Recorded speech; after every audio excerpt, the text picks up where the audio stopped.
എല്ലാവരും ഒരുമിച്ചിരുന്ന് ആഘോഷിക്കുന്നത്. ഒരുപാട് കഷ്ടപ്പെടുന്ന ഒരു കാലഘട്ടമൊക്കെ ഉണ്ടായിരുന്നു. ഇപ്പൊ എല്ലാം മാറി വെച്ചാൽ എല്ലാം മാറിയിട്ടൊന്നുമില്ല. നമ്മളിങ്ങനെ ഓണം ആഘോഷിക്കുമ്പോഴുണ്ടല്ലോ മതിമറന്ന് തുള്ളുന്ന കുറച്ച് ആളുകൾ ഉണ്ടാവും. അതൊന്ന്. രണ്ട്, ഒരാഘോഷമല്ലേ എന്നാൽ എല്ലാവരും മുമ്പിലും ഞാനായിട്ട് കോലം കഴിയണ്ട എന്ന് കരുതിയിട്ട് ആഘോഷിക്കുന്നതായി അഭിനയിക്കുന്ന കുറച്ച് ആളുകളുണ്ട്. എൻ്റെ ശ്രദ്ധ പോകുന്നത് മൂന്നാമത് തരം ആളുകളുണ്ട്. ഈ ആഘോഷത്തിൽ വരാനോ ഇതിൽ പങ്കെടുക്കാനോ ഇതിൻ്റെ ഭാഗമാകാനോ ഒന്നും പറ്റാതെ ഏതോ വീട്ടിൽ ഇന്ന് ഉച്ചക്ക് കഞ്ഞി വെച്ചിനോന്നറിയാതെ, കഞ്ഞിക്ക് എന്താ വെക്കണ്ടെന്നറിയാത്ത, അല്ല എങ്ങനെയാ ഉണ്ണണ്ടെന്നറിയാത്ത മക്കളെക്കുറിച്ച്, കുടുംബത്തെക്കുറിച്ച്, നാട്ടുകാരെക്കുറിച്ച് ഓർത്ത് പലതും ആലോചിച്ച് വിഷമിക്കുന്ന ആളുകൾ പോലും നമുക്ക് ചുറ്റുമുണ്ട്. ആ കൂട്ടായ്മയിൽ നിന്ന് തന്നെയാണ് നമ്മൾ ഓണം ആഘോഷിക്കുന്നത്. അത്രയും കഷ്ടപ്പെട്ട ഒരു ഭൂതകാലം നമുക്ക് പല ആളുകൾക്കുമുണ്ട്. ഇപ്പൊ അതൊക്കെ കുറേയൊക്കെ മാറി എന്നൊക്കെ വിചാരിക്കുന്നു. എടാ, മഴ വന്നാലും കുഴപ്പമില്ല. നിങ്ങൾ കേട്ടിട്ടുണ്ടാവും മറ്റേ ഈ മഴ പെയ്യുന്നതിനെ കുറിച്ച് പണ്ടൊരു നാടകത്തിലൊരു പാട്ടുണ്ടായിരുന്നു.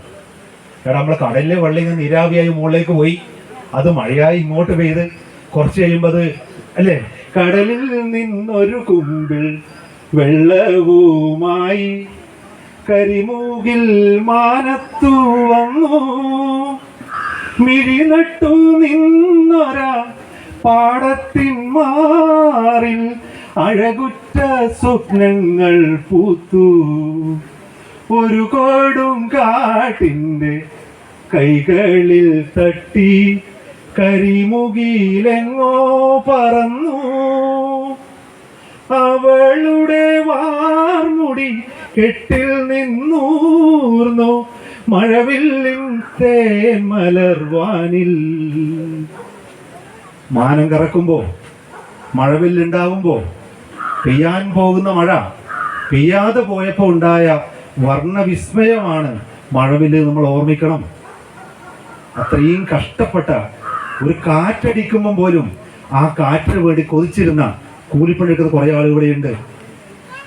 വെയിൽ നിന്നു വിളയാടും നിഴലില്ല നിലമാണ്, കനിയൂ നീ കനി പോലും തന്നലെ, വിളവില്ല വേല ചെയ്ത് തളരുന്ന നേരമാണ്, ഇതുവഴി പോരുമോ നീ തെന്നലേ തെന്നലേ. കേട്ടില്ലേ ഇല്ലുമുളങ്കാടുകളിൽ? തൊഴിലില്ലാതെ, തൊഴിലെടുത്താലും കൂലിയില്ലാതെ ഒരു കുളിർകാറ്റിന് വേണ്ടി ആഗ്രഹിച്ചിരുന്ന, അങ്ങനെ കഷ്ടപ്പെട്ട് കൊത്തിപ്പറിച്ച് പൊനങ്കളച്ച് നാട്ടി വെച്ച ആളുകൾ ഈ കൂട്ടത്തിലുണ്ട്. എന്നിട്ടും അടുത്ത കാലത്ത് കുറച്ച് കഷ്ടപ്പാടൊക്കെ മാറിയിട്ടുണ്ട്. കൂടെ ഇരിക്കാനും കൂടിയിരിക്കാനും അവസരവും ആൾക്കാരും ഇല്ലാത്തിടത്തോളം കാലം ഓരോരുത്തരും ഒറ്റക്കാ. ഞാൻ ആവർത്തിക്കുകയാണ്, കൂടിയിരിക്കണം. വേണ്ടേ? കൂടിയിരിക്കുമ്പോഴോ കൂടെ ഇരിക്കണം. ഒരുമിച്ചിരുന്ന് ഫോട്ടോ എടുത്താലൊന്നും കൂടെ ഇരിക്കലും കൂടിയിരിക്കലും ആവില്ല. അങ്ങോട്ടും ഇങ്ങോട്ടും വർത്താനം പറയണം, മിണ്ടുവല്ലം ചെയ്യണം. എന്തിട്ടണേ, ഇതിന്റെ മോള് വന്നിനാ, ആ കഴിച്ച കുട്ടിക്ക് കുട്ടിയായാ, എന്റെ വെളിച്ചം വിളിച്ചനാ, വെല്ലുമെങ്ങനെ ഉണ്ട് മോളെ, നീ അനിയത്തിനെ വിളിക്കലുണ്ടാ, ഏട്ടനുണ്ടാ നാട്ടില്?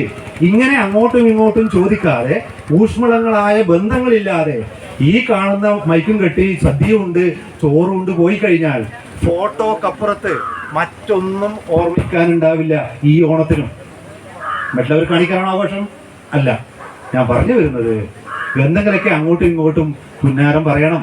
വെള്ളാരംകുന്നിലെ പൊന്മുളം കാറ്റിലെ പുല്ലാങ്കുഴലൂതും കാറ്റേവാ.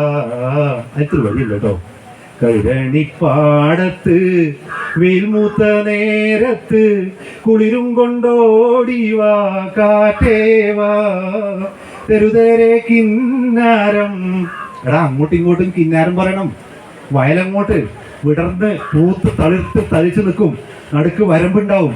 അപ്പുറവും ഇപ്പുറവും രണ്ട് വരമ്പാണെങ്കിലും ഒരു കാറ്റടിക്കുമ്പോൾ ഈ കാറ്റിലെ നെല്ല് അപ്പുറത്തെ നെല്ല് ഒന്ന് കൂട്ടിമുട്ടിയിട്ട് അങ്ങോട്ടും ഇങ്ങോട്ടും കിന്നാരം പറയും. ഇവിടെ കുറെ ആൾ വന്ന് കൂടിയിരുന്ന് ചോറുകൊണ്ട് പറയാല്ലേ, പൂതക്കുട്ട പോലെയാണ്. അങ്ങനെ മനുഷ്യന്മാരായിട്ട് ഒരു കാര്യമില്ല. എന്താ പൂതക്കുട്ട? ഒന്നുകിൽ കത്തിക്കാൻ പറ്റണം, അല്ലെങ്കിൽ ഈരാൻ പറ്റണം. ഈരാനും കത്തിക്കാനും പറ്റാത്ത കുട്ടയാണ് പൂതക്കുട്ട. അങ്ങനെ പൂതക്കുട്ടയായിട്ട് എത്ര കാലം ജീവിച്ചിട്ട് എന്താ കാര്യം? ആ അർത്ഥത്തില് നമ്മൾ തമ്മിലുള്ള സ്നേഹവും ഊഷ്മളതയും ഒപ്പം തന്നെ സമത്വം എന്ന വിദഗ്ധമായ രാഷ്ട്രീയവും നിലനിൽക്കാനുള്ള ഓർമ്മയാവട്ടെ ഈ ഓണം മാത്രം പറഞ്ഞുള്ള അവസാനിക്കണം. നമസ്കാരം.